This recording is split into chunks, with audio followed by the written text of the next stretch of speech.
Alright, so boom. In today's video, a New Yorker is going to react to how New York City just doomed its middle class to be homeless. And I've been living in New York for at least about 10 plus years at this given moment. And I would honestly like to say, New York ain't what it used to be like in the Home Alone days, back in the 90s, back in the early 2000s. I would actually beg to differ that ever since 2010, New York have never been the same. We're going to get into it. Let's go.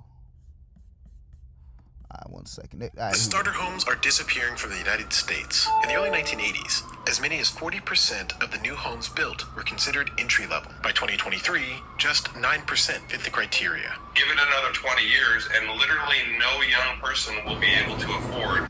I can't even afford to live in New York right now, because I just moved to Jersey. So as a 28-year-old, I can't even afford to live in New York at this very goddamn moment. Houses are like how much? Like $800,000? I ain't got that type. I don't even have 3% of that money. Yeah, we don't have to wait 20 years for that to happen, because here in New York City, it's already happening. And while the prices for entry-level homes here start at around $200,000 for most people living... $200,000. I remember when I first moved out in 2017. It was 2017, I think. 8 years ago. That was like, what, 2017, yeah. I bought a 2-bedroom apartment that looked very similar to this. In these places becomes impossible after... for at least $1,800. At least $1,800. For a year or two, because spending that amount of money will only get you a one-room, one-person studio in most of the city, making New York a place that's quickly running out of room for... I ain't gonna lie, like, this is kind of why you see a lot of homeless people. Like, I really don't blame them at this point, because it's just like, it's cheaper to be homeless than to be struggling, than to be living somewhere that you're still miserable. You know what I'm trying to say? Like, you're gonna be miserable regardless. And it's just like, I see why some people just be homeless, living in the shelter, because it is a lot. Most of its residents. And the worst part about this is nobody in charge seems to care if New York's middle class disappears permanently.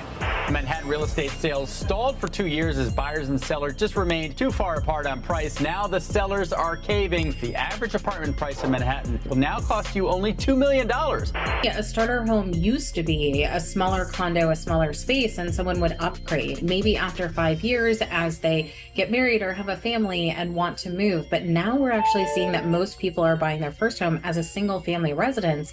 Rents have been steadily rising in New York City in recent years, but incomes have not kept pace. Median rents in New York City rose 18%. Let's run that back. Not kept pace. Median rents in New York City rose 18 goddamn percent. Bro, what? That's, I don't even think raises and people, I don't even think people's living situations is getting to that point where it's like, oh yeah, like I'm getting paid according to like all this median. This is just rent. This is literally just rent too. 18%. A new survey reveals 85% of New Yorkers say the cost of food is rising faster than their income. Nearly half of the people surveyed say it's harder to afford groceries. $10 for some milk. And find themselves cutting back on healthy stuff. Meats, poultry, fish, eggs are up. Eggs, this must have been taken like a few years ago, because eggs is not $5 anymore. Eggs is at least like $10 a dozen now. And I'm not even trying to be funny.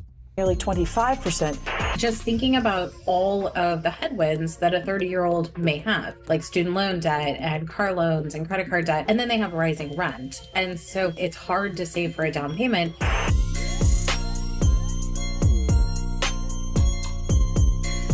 So if you thought homes in America were overpriced, here it's newsworthy when something hits the market for under $1 million. And what nobody's talking about is this unaffordability crisis. It's only going to get worse in New York, because it's not just the home prices here that are forcing average people to leave the city. Literally everything in this city that has a dollar sign on it costs more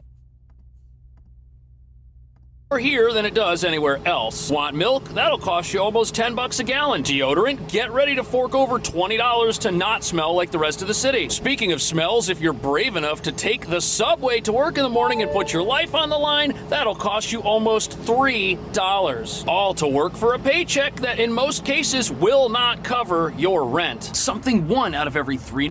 You need at least like 2 to 3 side hustles to maintain living in New York City. When I was living in New York City, bro, like, I had to maintain a steady 3-4 jobs just to get by. I don't even think my living situations got any different till like I moved next door, New Jersey.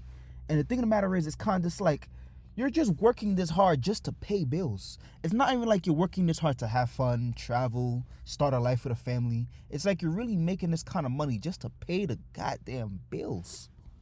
New Yorkers spend half their income on every single month, leaving folks with very few opportunities to save anything, let alone buy a place and build wealth. Something the middle class in America has traditionally done through home ownership. You start working, buy a home, and it builds equity, increases in value, and serves as your primary residence. At least that's how things are supposed to work. But here, that home you bought, it's a one-room apartment for one person only, and it could technically be a primary residence, but if you get married and your life expands in any way, you'll be forced to move out of that place faster than you can say eviction, which is essentially what's happening to New York City's working class. They're being evicted from this city by a series of I think majority of the people that I knew, like since high school, like majority of the people I knew as a whole, most of them moved to like the South. Most of them either moved to New Jersey, where I'm at, and most of them just moved all the way down south to North Carolina, Georgia, what else, Virginia, the DMV area. And to me, it's kind of just like, it's reaching a point now where if you want to live in the city, don't get me wrong,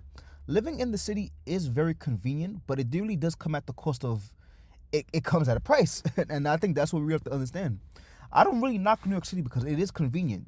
Anything you want is in the city. It's just, it comes at a cost. Economic factors that none of our wealthy progressive elites think are actually a big deal. High apartment prices, who cares about that when you've got a job sitting at a desk somewhere earning hundreds of thousands in income, which you can use to buy the overpriced eggs at our supermarkets without batting an eye. And if you have no desire to ever build a family or expand your life, living in a one-room apartment isn't a big deal either, and you won't need that $800,000 two-bedroom we just saw a news article about. And as you're about to see, anybody who wants to own something that's bigger than a tiny shoebox apartment here, they're gonna need a way to get filthy rich.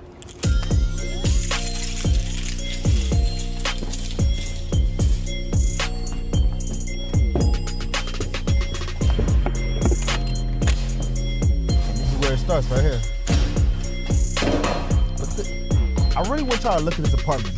My apartment was very similar to this, probably even smaller. And I bet you it's probably going for like $3,500, maybe even more.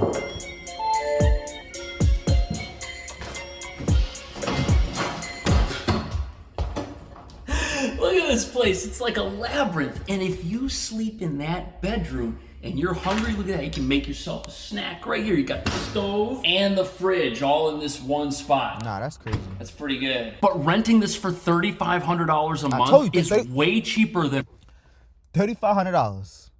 $3,500 just for some bullshit like this.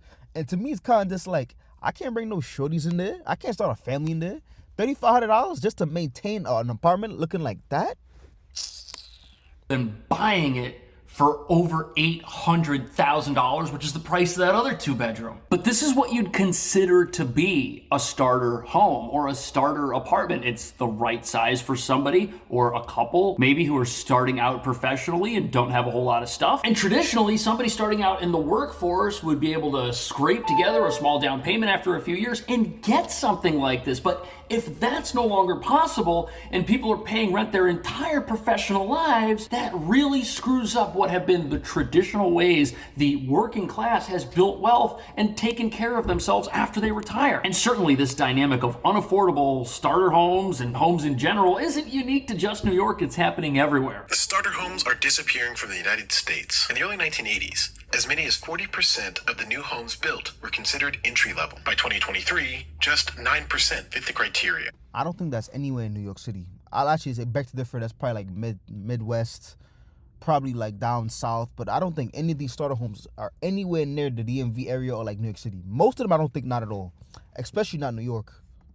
Give it another 20 years, and literally no young person will be able to afford to purchase a home, period. Yeah, so in New York City, you don't really have starter homes that someone starting out would be able to afford. In fact, anything that's getting purchased around here is probably getting purchased by somebody who is already of means. And the reason that this is such a disaster is because if you're able to own what becomes your primary residence and then sell it after a while, well, it means you'll be able to recover recoup what is the largest expense most people have, housing. Man, this is definitely a tight sink. This might be a starter home for somebody who just became old enough to start washing their hands by themselves. Man, look at this. My arms are stuck. But you know something? Every apartment in this city is like this to an extent, and you can either rent something like this or you can way overpay to say that you own something like this. That shouldn't look like the problem of starter homes in this country, it causes a couple of problems. The first problem, obviously, is the whole dynamic of how people build wealth through home ownership instead of paying rent.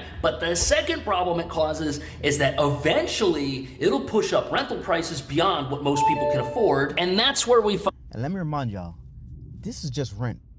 We talked about food, we talked about rent, we didn't talk about like your car, we didn't talk about vacation, fun, responsibilities. We did not talk about any of these things. We just literally talked about rent. That's it, not even utilities. And the thing of the matter is, I really want y'all to take into account that it's really getting real out here to a point now where I want to keep making these videos because I think now is a crucial time. I think now is actually the best time to start making money. We understand that, like, you know, society and, like, you know, the economics of all these things is pushing us to, like, you know, work harder. But I think at the same time, we have to be working smarter. So I'm going to talk to y'all. I'll leave y'all to it.